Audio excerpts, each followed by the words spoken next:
Shavua Tov, parachat de la semaine, c'est la parachat de Béchalach. Certains l'appellent Béchalach Shira, puisque ça va être la paracha, dans la fameuse paracha dans laquelle on va chanter le chant, donc la Shirat Hayam, le chant du passage de la mer des Joncs, donc quand les Béné Israël ont quitté l'Égypte, bien qu'après les 10 plaies, Pharaon était censé les laisser tranquilles, mais encore une fois, après la plaie de Bakat Bechorot, mort des premiers-nés, qu'on a lu ce matin à la synagogue, puisqu'on est le soir Motzei Shabbat, samedi soir, et donc à la fin de la paracha, il est censé les laisser tranquilles, et ils sont censés sortir tranquillement. Mais encore une fois, ce qui va se passer, c'est que son cœur va s'endurcir, et même après qu'il les a laissés partir pour aller sacrifier à Dieu du côté de la mer, de la Yam Souf, la mer des Joncs, il va avoir une nouvelle poussée de vouloir les reprendre, et donc ils vont les poursuivre jusqu'à la mer. Et à ce moment-là, les Israël vont être bloqués entre la mer et les Égyptiens derrière eux, et donc, comme le Midrash se raconte, le premier qui va faire le pas de sauter dans la mer, c'est Narshon ben Aminadav, donc de la tribu de Yehuda, et c'est au moment où l'eau va lui arriver jusqu'à pratiquement le nez que la mer va s'ouvrir par miracle, et à ce moment-là, c'est pour ça qu'il va mériter, lui, Narshon ben Aminadav, d'être le premier à offrir les sacrifices lors de l'inauguration du Mishkan, du tabernacle, bien qu'il ne soit pas le fils aîné de Yaakov, la première tribu d'Israël, il n'est que le représentant de la quatrième tribu, mais parce qu'il aura fait cet acte de Messirut Nefesh, de soumission, d'être prêt à donner son âme pour Akadosh Baruch Hu, d'abnégation, Akadosh Baruch Hu va lui permettre d'offrir le premier son sacrifice pour le tabernacle. Et en tout cas, dans cette paracha qui est très très riche par rapport à tous ces symboles, donc passage de la mer, toutes les ouvertures, les 12 ou 13 passages qu'il va avoir dans la mer, puisqu'il y aura 12 passages pour chaque tribu d'Israël, et un 13e passage pour ceux qui ne savent pas de quelle tribu ils sont.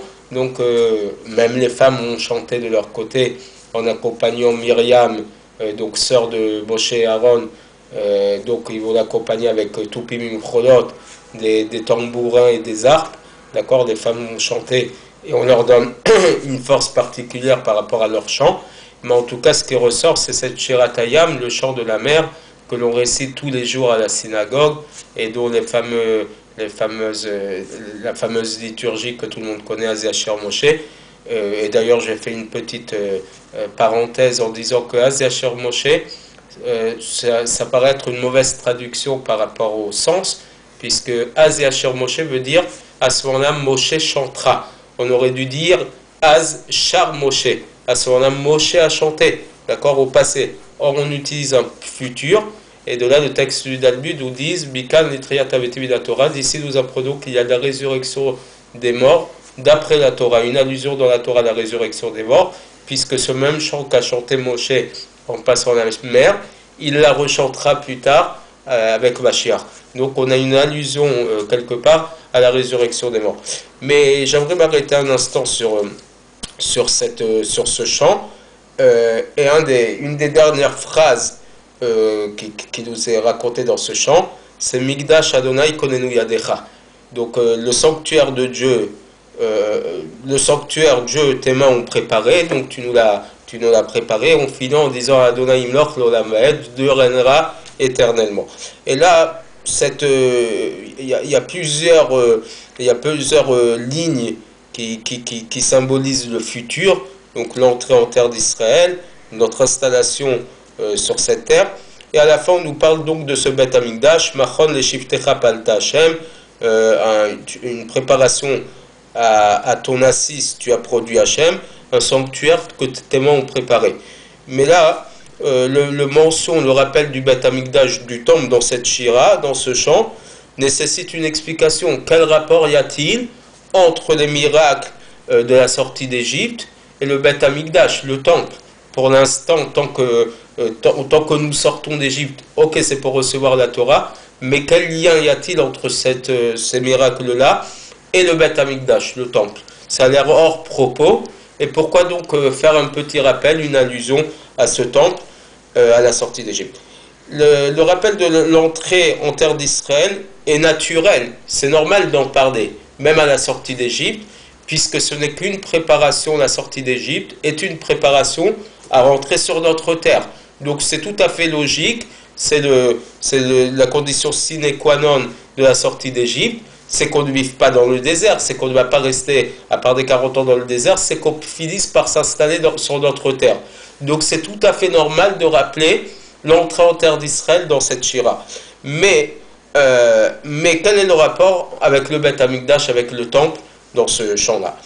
L'explication, on va la retrouver dans le sens profond de cette Shira, de ce chant.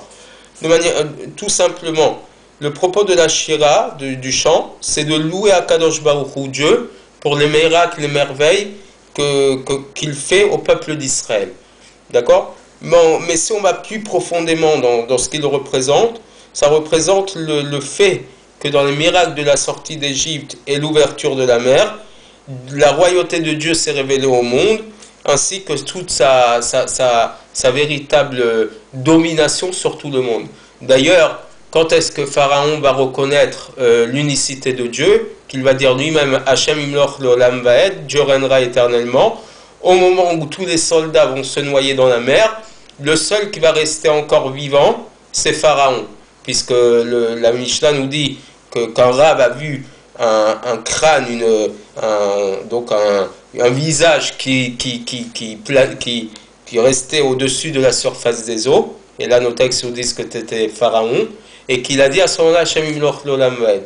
Donc la véritable domination d'Hachem, quand est-ce qu'elle est vraiment symbolisée? Quand Pharaon, qui a remis en cause, comme expliqué dans les cours précédents, la présence divine en disant qui est ce Dieu à qui je vais obéir, c'est lorsque lui va dire Dieu régnera éternellement, qu'on voit qu'Akadosh Baruch Hu, il est reconnu comme le roi du monde, même aux yeux de ceux qui se prennent pour des dieux. D'accord? Donc symboliquement, ces chants ne représentent pas simplement les miracles produits à la sortie d'Égypte, mais le fait que le monde reconnaisse l'unicité et la domination de Dieu sur le monde. Ces miracles ont prouvé aux yeux de tous que Akadosh Baruch Hu domine le monde et qu'il le dirige, il le guide dans tout son processus, dans toutes ces différentes petites étapes. C'est avec sa volonté que telle nation va dominer pendant un temps, et par sa volonté que la même nation va redescendre. L'Égypte de l'époque, qui était la plus grande puissance, va dominer pendant un temps, mais après elle va tomber. Comme plus tard les Grecs, les Perses, etc. D'accord? Par sa volonté, il dirige le monde selon les structures, les lois de la nature, et par sa même volonté, il peut détourner les structures de la nature, comme au moment de l'ouverture de la mer, qu'à ce moment-là, il va figer les eaux vont s'arrêter de couler naturellement, d'accord? La nature de l'eau, c'est d'être toujours en vague, toujours en mouvement, et là, pendant un temps, il va la mettre comme une muraille de pierre, d'accord? Ce que personne d'autre ne peut faire. Cette domination se révèle aux yeux de tout le monde au moment de la sortie d'Égypte. Et la perfection de ce dévoilement divin se produit dans le Beth Amikdash, dans le temple. Puisqu'il est dit, ils feront pour moi un sanctuaire, je résiderai à l'intérieur d'eux. J'avais déjà expliqué lorsqu'on parle de ce verset qu'en vérité ce sanctuaire qui est représenté par le temple de Jérusalem, c'est aussi un sanctuaire qu'on doit avoir chacun à l'intérieur de nous, dans notre cœur, puisque dans notre corps on peut faire un endroit pour Dieu, par nos prières, par la Torah que l'on vit et que l'on produit pendant toute notre vie, on permet à Dieu de résider même à l'intérieur de nous. Mais sa véritable présence se trouve dans le temple de Jérusalem, qui d'ailleurs, actuellement, on voit bien par l'actualité, combien toutes les religions, les trois grandes religions, veulent se l'approprier, d'accord, d'une certaine manière. Le mur des lamentations a tout un symbole, la mosquée d'Omar qui se trouve dessus pour que les musulmans puissent dire que finalement ça ne nous appartient pas, c'est eux qui commandent, etc. Donc le véritable dévoilement se fait dans le Beth Amikdash. Dans le Beth Amikdash, Dieu réside et il révèle sa divinité aux yeux de tous. Là-bas, il n'y a pas de contradiction possible sur la force de Dieu, la force divine, comme certains veulent remettre en cause l'existence de Dieu, mais là-bas, la Kedusha, la sainteté divine, et les miracles qui se produisaient là-bas, c'était quelque chose de naturel. Tous les jours, il y avait des miracles, notamment racontés dans le Pirkei Avot, notamment Omdim Tsefufim ou Ishtachavim Revachim. Un des miracles, c'est que quand on était debout, on était à l'étroit, d'accord, tellement il y avait de monde, et quand il fallait se prosterner pour Dieu, l'espace se créait. Alors que normalement, c'est le contraire. Si déjà debout, on est à l'étroit, comment on peut se prosterner, avoir de la place? C'est un des miracles qui se produisait, et tellement d'autres. Et cette chose s'exprime même dans cette shira, dans ce chant, dans lequel on représente, on parle du Beth Amikdash. Ce verset qu'on a parlé, Mikdash Hashem Konenu Yadecha, les sages nous disent, le Beth Amikdash, le temple, est chéri devant Dieu. Puisque lorsque Dieu a créé le monde, il ne l'a créé qu'avec une seule main. D'accord? Chez Neymar, ainsi qu'il est dit, dans la prophétie d'Isaïe, Afiadi Yazdaret, c'est ma main qui a fondé cette terre. D'accord? Mais lorsqu'il est venu construire le Beth Amikdash, si on peut dire, il a construit avec ses deux mains. Konenu Yadecha, c'est tes mains qui l'ont préparé, tes deux mains qui ont préparé ce temple. Ce qui veut dire que dans le Mikdash, dans le temple, sont dévoilées les mains de Dieu, et Akadosh Baruch Hu se révèle à travers le Beth Amikdash, à travers le temple. Ce dévoilement, il était dans une mesure beaucoup plus forte dans le premier temple, puisque que ce soit au niveau du temps qu'a duré le premier temple, et qu'au niveau de tous les différents ustensiles, outils qu'il y avait dans le premier temple, il y avait des outils qu'il n'y avait pas dans le deuxième temple. D'accord? Lorsque Nabuchodonosor a exilé le peuple d'Israël, il a pris, les Romains, lorsqu'ils ont exilé les Béné Israël, ils ont pris certains objets que l'on ne retrouvait pas dans le deuxième temple. D'accord? Et donc, ce qui fait qu'aujourd'hui on dit que ces objets se trouvent dans les grottes de Vatican, etc. Et donc, dans une certaine mesure, dans le premier temple, il y avait une plus grande révélation que dans le deuxième temple. Et c'est pour ça que lorsqu'on a construit le temple, le peuple d'Israël est arrivé à un niveau de paix et de sérénité. C'est le roi Salomon qui l'a créé. Normalement, c'était au roi David de le créer, mais comme il avait du sang sur les mains, il n'a pas pu le créer. C'est son fils qui a reçu cette mission. Et il n'y avait plus encore de domination pour les peuples étrangers en terre d'Israël, mais ce n'était pas encore une révélation parfaite, et c'est pour ça que le temple a été détruit. Mais la véritable perfection du dévoilement divin sera dans le troisième temple, et c'est pour ça que le troisième temple est digne d'être appelé Mikdash Adonai Konenu Yadecha. C'est ton sanctuaire Dieu que tes mains ont formé. D'ailleurs, il y a une question qui se pose, Maïmonide pose la question, est-ce que le troisième temple va être créé par les mains des hommes ou par Dieu? On nous ramène deux versets contradictoires et finalement on nous révèle que l'ensemble va être créé par Dieu et il laissera juste une porte ou quelques petites constructions que l'homme fera. D'accord? Mais pratiquement l'ensemble du troisième temple sera créé formé par des mains de Dieu.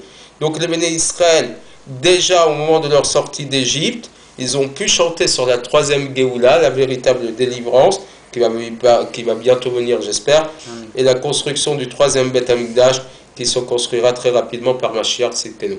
Juste pour terminer, fin de semaine, vendredi, nous fêterons le jour de Yud Shvat. Yud Shvat, le 10 Shvat, c'est pour les Chassidim un jour important, puisque c'est le jour où en 1950, le précédent rabbi de Lubavitch, Rabbi Yosef Yitzhak Schneerson, a quitté ce monde, et où un jour plus tard, le rabbi de Lubavitch, donc Rabbi Menachem Mendel Scherson, en 1951, a accepté le leadership du mouvement Chabad Lubavitch, et qu'il a pu faire tout ce qu'il a fait, à savoir envoyer des shluchim, des envoyés aux quatre coins du monde, d'accord, et c'est un jour particulièrement important, et puisqu'il a laissé une trace, une empreinte tellement profonde, bien que j'ai perdu l'habitude de dédier les cours à la mémoire de personnes ou pour la grandeur de personnes, exceptionnellement je tenais à marquer ce propos, et d'ailleurs l'histoire de la semaine portera sur le rabbi, donc à tout de suite dans quelques instants pour l'histoire de la semaine. Shavua Tov.